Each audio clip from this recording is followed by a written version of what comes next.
இந்த 1000 கோடி அப்படின்றது எந்த லெவல்ல இருக்கு? ஏற்கனவே ப்ரீ பிசினஸ்ல 500 கோடிய தாண்டிடுச்சு அப்படின்னு கேள்விப்படுறோம். 1000 கோடி அசால்ட்டா அடிக்குமா?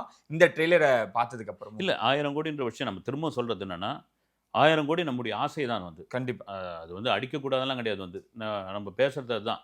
நம்ம நம்ம பக்கத்துல இருக்கிற கன்னட சினிமா, தெலுங்கு சினிமாலாம் தெலுங்கு. அடிச்சபோது நம்ம தமிழ் சினிமா ஏன் இல்ல அப்படின்னு, அதற்கு தடையா இருந்த ஒரு விஷயம் என்னன்னா, ரெஸ்ட் ஆஃப் இந்தியா, நார்த் இந்தியாவில் இந்த படம் ரிலீஸ் ஆகும்போது நம்ம தமிழ் படங்கள் ரிலீஸ் ஆகும்போது அவங்களுடைய கண்டிஷன் என்னன்னா, 8 வாரத்துக்கு பிறகு ஓடிடி குடுங்கன்னு, நம்ம ஆட்கள் 4 வாரத்துக்குலாம் குடுத்துருவாங்க. ம், அப்பன்னா ம். நாங்க மல்டிப்ளெக்ஸ்ல போடல அப்படின்ட்டாங்க.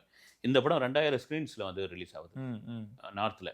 அப்ப நீங்க பாருங்க மல்டிப்ளெக்ஸ் எல்லா இதுலயும் வந்து அடிச்சு நொறுக்கிடும். இந்த ட்ரெய்லர் ஒரு இதுவா இருக்கும். இந்த ஏ சர்டிஃபிகேட்ன்ற ஒரு விஷயம் தான் கொஞ்சம் இடிக்குது. ஓகே. ஏ சர்டிபிகேட் மட்டும்னால தான் சின்னதா ஒரு ஆமா. டிராபேக் சின்னதா ஒரு ஏற்படும்னு டிராபேக் நெனைக்கிறேன். இருக்கு. என்னன்னா ஏ சர்டிஃபிகேட் அப்படின்போது, இப்போ ஊருங்கள்ல நம்ம ஊருங்கள்ல மாரி சிங்கிள் ஸ்கிரீன்லாம் உள்ள விட்டுருவாங்க. விட்டுருவாங்க. ஆமா, ஆமா. விட்டுருவாங்க. நீங்க சென்னை மாரியான பெருநகரத்தில கண்டிப்பா பிவிஆர் அலோட் இல்ல. மாரியான ஒரு இதில தியேட்டர்ஸ்ல கண்டிப்பா அத பார்ப்பாங்க அது. அத தாண்டி வந்து அப்ராட்ல ரொம்ப முக்கியமான ஒரு ம், விஷயம் அது. ம், ம். ஓவர்சீஸ்ல வந்து.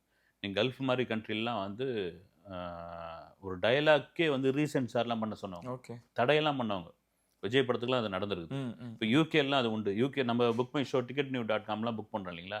அங்க ஆப்ஷனே இருக்கும். 18 வயசுக்கு கீழ இருந்தா அதில புக் பண்ணாதீங்க அப்படின்னு. ம், ம். மீறி நீங்க புக் பண்ணீங்கன்னா ஃபைன்லாம் அடிப்பாங்களாம். ஓகே.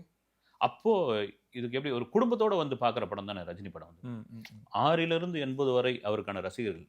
இன்னைக்கும் ஏன்னா பாட்ஷா ரிலீஸ் போய் பார்த்தேன் தியேட்டர்ல. ம், ம். 2கே கிட்ஸ் தாங்க முக்காவாசி பேர் கொண்டாடிட்டு இருக்காங்க வந்து. அப்ப பார்த்தீங்கன்னா, என்னய்யா அந்த இவர்கிட்ட ஒரு என்ன மேஜிக் இருக்குதுன்னு தெரியல. இப்படி ஏன்னா, ஒரு கட்டத்துக்கு அப்புறம் சிங்கப்பூர் மருத்துவமனையிலிருந்து ரஜினி வந்த பிறகு, இவர் இனிமேல் நடிக்க மாட்டாரு. இவர் படுத்த படுக்கையா தான் இருப்பார்லாம் மாரி விமர்சனங்கள்லாம் வந்தது. அதுக்கப்புறம் எழுந்து வந்தார், நடிக்க ஆரம்பிச்சார்.